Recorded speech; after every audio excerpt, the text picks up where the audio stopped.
शुक्रवार 26 जुलाई को Marvel cinematic universe की नई action Pradhan film Deadpool and Wolverine पूरे विश्व के सिनेमाघरों में अंग्रेजी व हिंदी सहित कई भाषाओं में रिलीज होगी। हमने इस फिल्म को देखा है, लेकिन कहानी की कमी के चलते फिल्म से वह बात नहीं बनती जो बननी चाहिए। मार्वल सिनेमैटिक यूनिवर्स यानी कि मार्वल स्टूडियो की अपनी सशक्त दुनिया रही है, लेकिन एवेंजर्स एंड गेम में कहानी का उचित अंत होते ही सब कुछ बिखर सा गया था। ऐसे में डेडपूल एंड वुल्वरीन क्या मार्वल की साख को वापस दिला पाएगी, इसमें संख्या है। मार्वल सिनेमैटिक यूनिवर्स बच्चों को ध्यान में रखकर फिल्में बनाता आया है, जबकि डेडपूल एंड वुल्वरीन एक यानी कि वयस सर्टिफिकेट वाली फिल्म है। इसे 18 साल से छोटे बच्चे नहीं देख सकते। डेडपूल फ्रेंचाइजी की पिछली 2 फिल्में भी ए सर्टिफिकेट के साथ ही रिलीज हुई थी, पर तब इसके निर्माण के साथ 20th सेंचुरी फॉक्स स्टूडियो जुड़ा हुआ था। जब तीसरी सीरीज यानी कि डेडपूल एंड वुल्वरीन का निर्माण शुरू हुआ तो वह भी 20th सेंचुरी फॉक्स के साथ ही शुरू हुआ था, लेकिन 2019 में इसका डिज्नी में विलय हो गया। उसके बाद फिल्म पर पूरा नियंत्रण मार्वल स्टूडियो को हो गया। इस तरह मार्वल सिनेमैटिक यूनिवर्स की यह पहली एडल्ट फिल्म मानी जाएगी।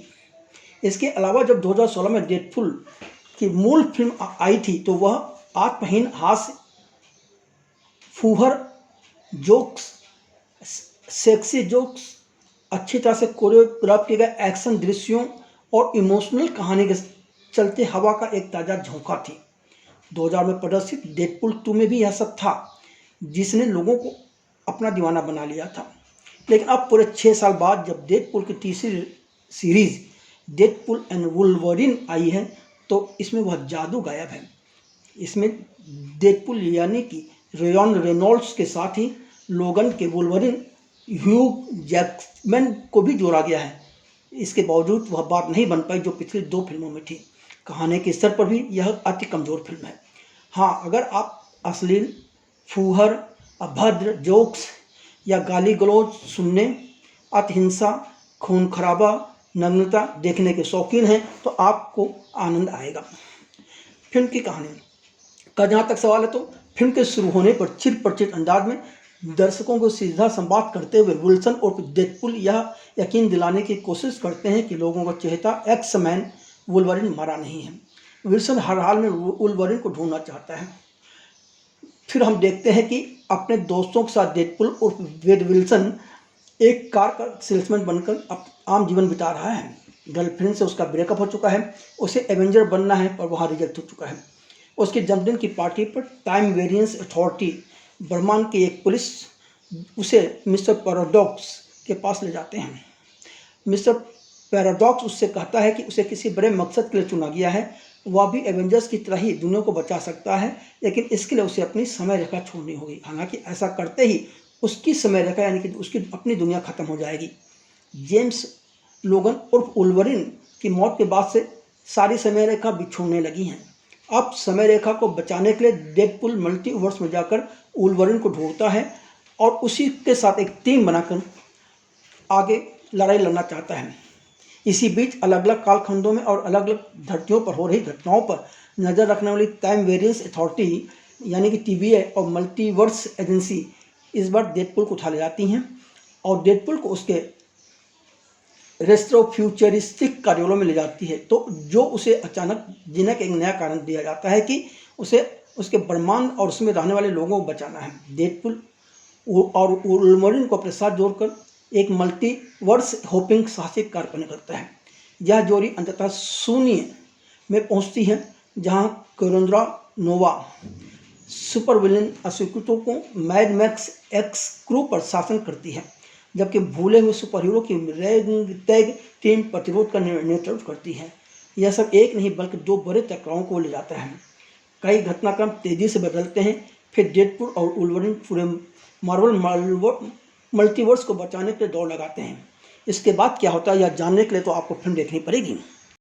अब फिल्म की समीक्षा की बात करें तो साइंस फिक्शन और फंतासी फिल्में बना चुके निर्देशक शॉन लेवी के लिए सुपर हीरो की यह दुनिया एकदम नई है। निर्देशक शॉन लेवी के दृश्य और कथात्मक बोझ दोनों के कारण फिल्म रुकू ही महसूस होती है, पर यह स्पष्ट रूप से हास्य को बढ़ाती है। फिल्म टुकड़ों टुकड़ों में ही अच्छी लगती है, पूरी फिल्म के तौर पर मज़ा नहीं आता। फिल्म के शुरू के 30 मिनट कमाल के हैं। यूँ लगता है डेडपूल ने कत्लों का रिकॉर्ड तोड़ने को प्रण कर लिया है। इतना खून खराबे पर मचता है लेकिन दर्शक उसमें भी मजे ले लेते दिखते हैं। बीभत्स, रौद्र, वीर और भयानक सारे रस एक दूसरे में गुत्थम गुत्था होते जाते हैं और बीच बीच में हास्य का छौंक भी लगता है, जिससे माहौल एक अलग तरह का बनता रहता है और दर्शक एंजॉय करता रहता है। उसके बाद अंत में मैंने फिल्म का क्लाइमेक्स भी जो 20-25 मिनट का, वह भी ज़बरदस्त है, लेकिन कहानी के अभाव के चलते बीच में जबरन हास्य, अश्लील जोक्स व एक्शन ठूंसे हुए लगते हैं। माना कि मार्वल फिल्मों की पहचान मजाकिया फिल्मों की रही है, जहां आप पूरे समय हंसी मजाक करते हैं, लेकिन थिएटर छोड़ने के 5 मिनट बाद सभी चुटकुले भूल जाते हैं। पर डेडपुल ने अलग पहचान बनाई, मतलब इसमें फूहड़, अश्लील, अभद्र, गाली गलौज वाले जोक्स ही हैं। डेडपुल और वुल्वरीन कोई अपवाद भी नहीं है। निर्देशक शॉन लेवी इससे पहले रयान रेनॉल्ड्स के साथ फ्री गाय और दी एडम प्रोजेक्ट जैसी फिल्में कर चुके थे। शॉन लेवी ने ही रयान रेनॉल्ड्स के साथ अपनी इस तीसरी फिल्म में रियल स्टील के ह्यू जैकमैन को भी जोड़ा है। डेडपुल और डेडपुल 2 में कहानी के केंद्र में वेनेसा के साथ डेडपुल के रिश्ते थे, क्योंकि उससे प्यार हो गया था। उसने उस प्यार के योग महसूस करने के लिए संघर्ष किया और फिर उसे जीवन में वापस लाने के लिए स्थान और समय के नियमों को तोड़ा भी था। मगर तीसरी किस्त डेडपुल और वुल्वरीन ने उस रिश्ते को लगभग दरकिनार कर दिया है। फिल्म की कहानी कुछ मामलों में बिखरी हुई और अप्रासंगिक लगती है। जनवरी की पार्टी में डेडपुल जरूर यह स्वीकार करता है कि उसकी प्रेमिका से उसका ब्रेकअप हो चुका है। एक्शन दृश्य बहुत अच्छे नहीं कहे जा सकते हैं, जबकि कहानी की बजाय फिल्म की लंबाई महज कुछ बड़े एक्शन दृश्यों के इर्द गिर्द रखकर ही बढ़ाई गई है। वुल्वरीन बनाम डेडपुल की लड़ाई के कुछ दृश्य अच्छे हैं। जब एक बार डेडपुल और वुल्वरीन एक टीम बनाकर खलनायक के घर पर हमला शुरू करते हैं, तो ऐसा लगता है कि हमें एक क्लासिक एवेंजर्स वाली लड़ाई का दृश्य देखने को मिलेगा, पर अफसोस ऐसा कुछ नहीं होता। CGI व VFX के पर भरोसे निर्देशक आखिर किस तरह इस फिल्म को लाइव एक्शन फिल्म बना पाते हैं। परिणामतः यह फिल्म एक वीडियो गेम जैसी लगती है।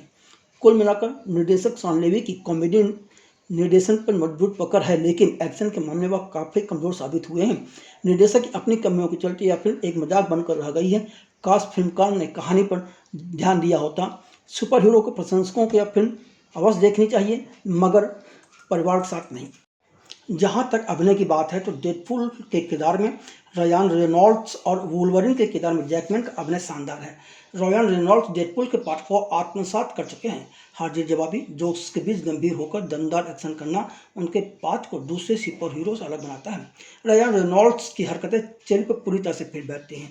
रयान रेनॉल्ड्स ने पिछले कुछ वर्षों में इस शैली को स्पष्ट रूप से निखारा भी है। इस बार भी उन्हें अपने चहेते निर्देशक शॉन लेवी का साथ मिला, जिनके साथ वह इससे पहले फ्री गाय और द एडम प्रोजेक्ट जैसी 2 फिल्में कर चुके हैं। वुल्वरीन के किरदार में ह्यू जैकमैन न केवल अपने अभिनय बल्कि शारीरिक कार्यांतरण से भी आकर्षित करते हैं। उनका पात्र फिल्म में ठहराव लाता है। ह्यू जैकमैन को उस भूमिका में वापस देखना जिसने उन्हें लोकप्रियता दी अच्छा लगता है। जैकमैन भले ही लोगन से बाहर आ गए हों, लेकिन डेडपुल और वुल्वरीन में उनके बड़े होने पर भी भूमिका निभाते रहने का मामला बनाते हैं। डेडपुल और वुल्वरीन की केमिस्ट्री कमाल की, दोनों ही खून बनाने में यकीन करते हैं। मिस्टर पैराडॉक्स के किरदार में मैथ्यू मैकफेडेन का साधारण अभिनय नहीं है। वैसे लेखक ने इस फिल्म के किरदार के साथ न्याय नहीं किया है। यदि लेखक ने इस किरदार को और अच्छे ढंग से लिखा होता तो मैथ्यू का अभिनय उभर कर आता। चार्ल्स की बहन और सोनू पर राज करने वाली विलेन कैसेंड्रा नोवाक के किरदार में एम्मा कोलिन अच्छी हैं, पर उनके किरदार को भी ठीक से गढ़े जाने की जरूरत है।